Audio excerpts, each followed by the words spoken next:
Good morning students.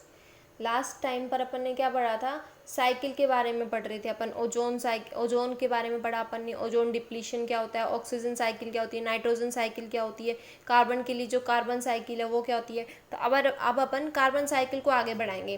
देखो carbon cycle में क्या है, साइकिल क्या है, कोई भी चीज़ जहाँ से स्टार्ट हो गई वापस वहीं पे मिल जाए। अगर एटमॉस्फेयर के अंदर कोई गैस है तो एटमॉस्फेयर से लिविंग ऑर्गेनिजम्स के पास आएगी, यानी कि लैंड के ऊपर आएगी, और उसके बाद में दोबारा से एटमॉस्फेयर के अंदर चल जाएगी। इसी चीज़ को अपन क्या बोलते हैं, साइकिल बोलते हैं। ठीक है। अब अपने पास में जो कार्बन साइकिल थी उसमें क्या देख रहे थे अपन कि जो कार्बन डाइऑक्साइड है वो अपने को कहाँ मिलती है, एयर के अंदर मिलेगी, एटमॉस्फेयर के अंदर मिलेगी। ठीक है। और उसी एटमॉस्फेयर से कौन ले लेगा, उसको प्लांट्स ले लेते हैं। प्लांट्स किसके लिए लेंगे, फोटोसिंथेसिस की प्रोसेस के लिए ले लेंगे। अब प्लांट्स के पास में आ गई तो प्लांट्स वापस पहुंचाएंगे।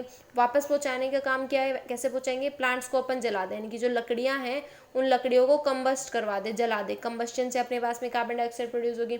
एनिमल्स है, एनिमल्स क्या करेंगे, जब ऑक्सीजन लेते हैं तो उस ऑक्सीजन को बाद में CO2, फूड जो भी होगा, फोटोसिंथेसिस से फूड बनेगा। ठीक है। फूड के अंदर CO2 आएगी, और उस CO2 को, यानी कि फूड को जब अपन खाएंगे और फूड जब अपने बॉडी के अंदर डाइजेस्ट होगा तो अपन CO2 को रिलीज करवा देंगे। तो कहाँ चली गई वापस से ये CO2, दोबारा से एटमॉस्फेयर के अंदर आ गई। ठीक है। दूसरा क्या कर सकते हैं अपन, डिकम्पोजिशन है। डिकम्पोजिशन की प्रोसेस के थ्रू भी जितनी भी गैस है CO2 वापस यहाँ चली जाएगी। डिकम्पोजिशन में क्या है, कोई भी डेड एंड डिकेइंग जो मैटर होता है, एनिमल्स होते हैं, यानी कि ऐसे एनिमल्स जिनकी डेथ हो चुकी है। ठीक है। उन एनिमल्स की बॉडी के ऊपर कुछ छोटे छोटे माइक्रो ऑर्गेनिजम्स, जिनको हम डिकम्पोजर्स बोलते हैं, वो डिकम्पोजर्स फीडअप करते हैं, और फीडअप करने के बाद में CO2 गैस को प्रोड्यूस करेंगे, और वो CO2 कहाँ चली जाएगी, दोबारा से एटमॉस्फेयर के अंदर चली जाएगी। तो ये अपने पास में साइकिल कंप्लीट हो गई। अब अगर मान के चले हम कि ये जो CO2 है इसका एटमॉस्फेयर के अंदर इम्बैलेंस हो जाए, यानी कि इसका जो अमाउंट है वो बहुत ही ज़्यादा हो जाए, तो अपने एटमॉस्फेयर के ऊपर इफेक्ट पड़ेगा। तो इसमें अपने पास में दो इफेक्ट है। ठीक है। फर्स्ट कौन सा है, ग्रीन हाउस इफेक्ट। फर्स्ट क्या है, ग्रीन हाउस इफेक्ट। और सेकंड जो इफेक्ट पड़ेगा वो कौन सा हो जाता है, ग्लोबल वार्मिंग। सेकंड क्या है, ग्लोबल वार्मिंग। अब देखो जो ग्रीन हाउस इफेक्ट होता है, अपन ग्रीन हाउस का मतलब क्या हो गया, हरे रंग का घर। ठीक है। हरे रंग का घर का मतलब क्या है, एक बॉक्स लेंगे, इस बॉक्स के अंदर बहुत सारे अपन प्लांट्स को ग्रो करवाते हैं। क्या करेंगे, बॉक्स के अंदर प्लांट्स की ग्रोथ करवा देंगे। जैसे वहाँ पर प्लांट्स होंगे, वो प्लांट्स क्या करेंगे, फोटोसिंथेसिस के लिए CO2 को लेंगे। ठीक है। CO2 अंदर से एंटर करेगी। जब CO2 एंटर कर रही है, या फिर हम क्या मान के चलें, लाइट एंटर करेगी। CO2 के लिए तो होल बनाना पड़ेगा हमें।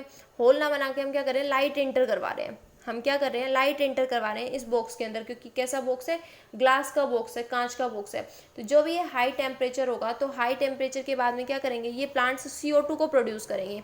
प्लांट्स क्या करते हैं, CO2 को प्रोड्यूस करेंगे, और ये जो गैस होगी CO2 गैस, ये क्या करेगी, यहाँ पर इसके टेम्परेचर को, ये जो घर है, बॉक्स अपन ने बनाया है, इसके टेम्परेचर को इंक्रीज करवा देगी। तो इसी को अपन क्या बोलते हैं, ग्रीन हाउस इफेक्ट बोलते हैं। ठीक है। ग्रीन हाउस किस वजह से हुआ, प्लांट्स हैं, प्लांट्स की को एक बॉक्स में हमने बंद करके देखा, और इसको बंद किया तो हमने देखा लाइट जब एंटर करेगी, तो लाइट एंटर करने के बाद में वो लाइट एंटर तो कर गई, लेकिन एंटर करने के बाद क्या है, वो बाहर नहीं आ पाएगी। जब वो लाइट बाहर नहीं आ पाएगी तो क्या हो जाएगी, इस यहाँ के इस हाउस के टेम्परेचर को इंक्रीज करवा देगी। और टेम्परेचर इंक्रीज हो रहा है। ठीक है। इस टेम्परेचर इंक्रीज को, इंक्रीज इन जो टेम्परेचर है, टेम्परेचर के अंदर जो इंक्रीज है, इसको अपन क्या बोलेंगे, ग्लोबल वार्मिंग बोल सकते हैं।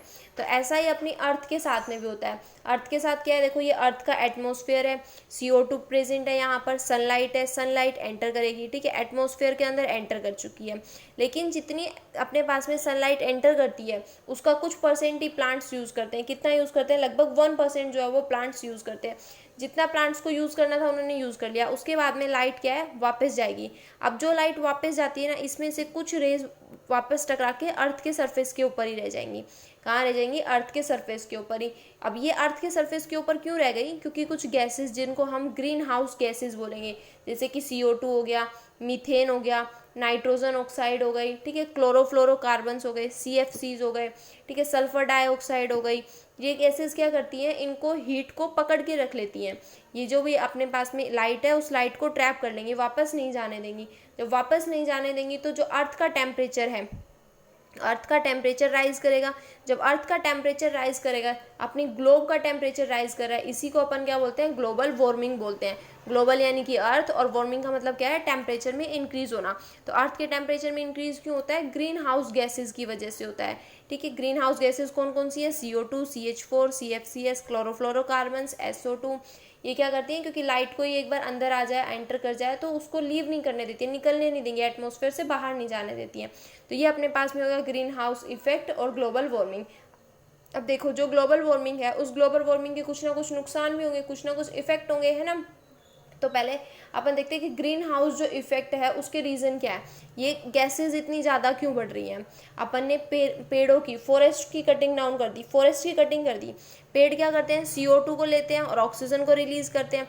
अब CO2 को लेने के लिए ही कोई नहीं है, तो CO2 का अमाउंट एटमॉस्फेयर के अंदर ज़्यादा हो जाएगा। ठीक है, फैक्ट्रीज और पावर प्लांट्स के अंदर जो स्मोक निकलता है, धुआं निकलता है, उसके अंदर भी बहुत सारी कार्बन डाइऑक्साइड होती है। फॉसिल फ्यूल्स की अपन बर्निंग करते हैं, उसमें भी कार्बन डाइऑक्साइड होती है। तो इसकी वजह से क्या है, कार्बन डाइऑक्साइड का नंबर इंक्रीज हो जाएगा। क्लोरोफ्लोरोकार्बन कहाँ मिलती है अपने को, अपने फ्रिज के अंदर, अपने एसीज के अंदर, जो भी अपन यूज़ करते हैं कूलेंट की फॉर्म में। ठीक है, कूलेंट की फॉर्म में जो यूज़ करते हैं अपन गैसेज, वो कौन सी होती हैं, क्लोरोफ्लोरोकार्बन्स होती हैं। अच्छा, तो ये तो हो गया कि क्लोरोफ्लोरोकार्बन्स या फिर ग्रीन हाउस इफेक्ट क्यों हो रहा है, किस वजह से हो रहा है। अब दूसरा, जो ग्लोबल वार्मिंग हुई, उस ग्लोबल वार्मिंग के क्या प्रभाव पड़ेंगे अपनी अर्थ के ऊपर, अपने एटमॉस्फेयर के ऊपर। तो देखो, टेम्परेचर बहुत ज़्यादा इंक्रीज कर रहा है। जब टेम्परेचर इंक्रीज कर रहा है तो जो भी आइस है पोलर रीजन के अंदर, जो भी आइस होगी वो आइस पिघल जाएगी, पिघल के वो पानी के अंदर कन्वर्ट हो जाएगी। अब पानी के अंदर कन्वर्ट हो जाएगी तो कितनी ज़्यादा बर्फ़ जो है वो पिघलेगी। ठीक है, जितनी ज़्यादा बर्फ़ पिघलेगी उतना ज़्यादा ही हमारा जो सी लेवल है, सी के अंदर जो वाटर का लेवल, वो वाटर लेवल इंक्रीज करेगा। क्यों, क्योंकि पानी पिघल के कहाँ जाएगा, कहीं ना कहीं हमारे सीज में जाएगा, समुद्रों में जाएगा। तो जो सी लेवल है, सी का जो वाटर लेवल है वो इंक्रीज हो जाएगा। जब सी का वाटर लेवल इंक्रीज होगा तो उससे बाढ़ आने के चांसेस, फ्लड आने के चांसेस बढ़ जाते हैं।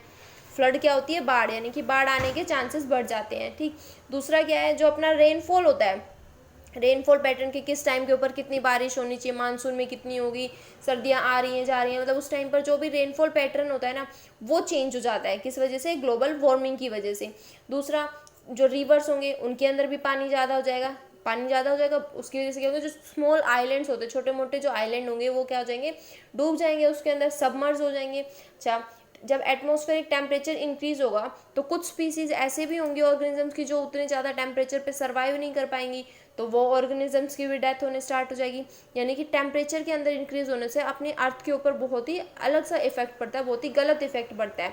ठीक है, तो ये क्या था अपने पास में, green house gases, green house effect और ग्लोबल वार्मिंग। ये अपना चैप्टर 6 चैप्टर कंप्लीट हो गया है। इसमें अगर किसी को कहीं पे भी प्रॉब्लम हो तो वो मेरे को बता देना। ठीक है, थैंक यू।